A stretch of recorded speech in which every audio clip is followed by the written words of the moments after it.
Our final paper is going to be 12 by 18.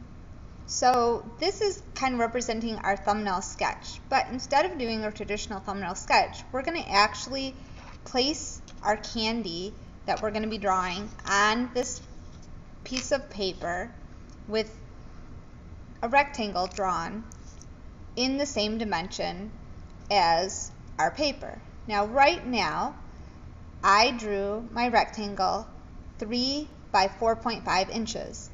That's the same dimension as the 12 by 18 piece of paper. Now when I'm laying them down, I'm playing around with my composition.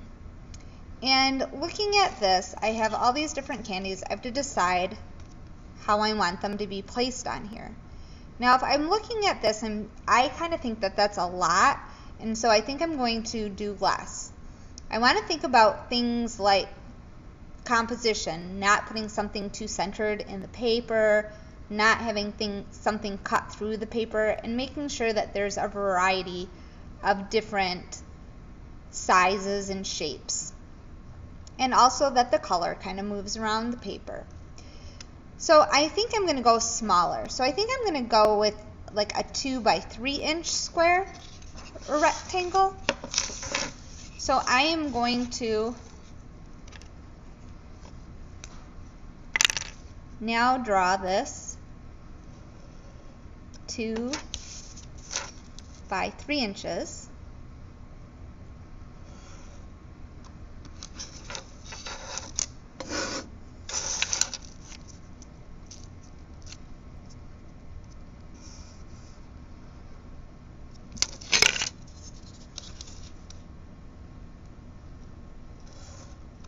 And so that will represent my viewfinder and the outside edge. So now I'm going to play with some of these. I can have some of the objects going off the paper, that's fine.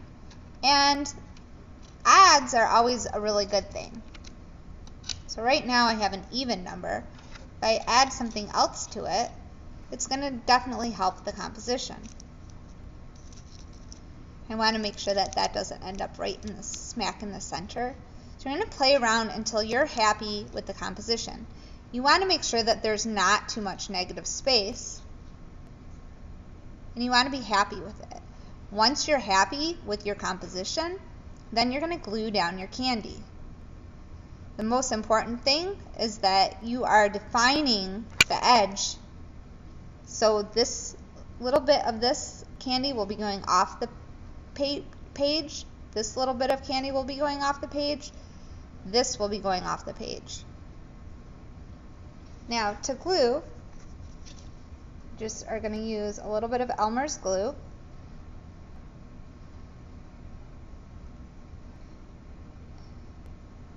You want to make sure that every part of this is going to touch. You're going to lay this down.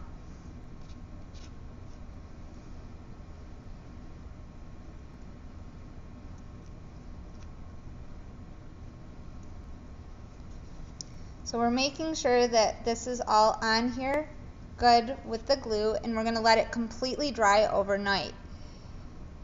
After it's completely dried, we're going to be able to clip this onto our easel, and we're going to be able to look straight at it to do our drawing from.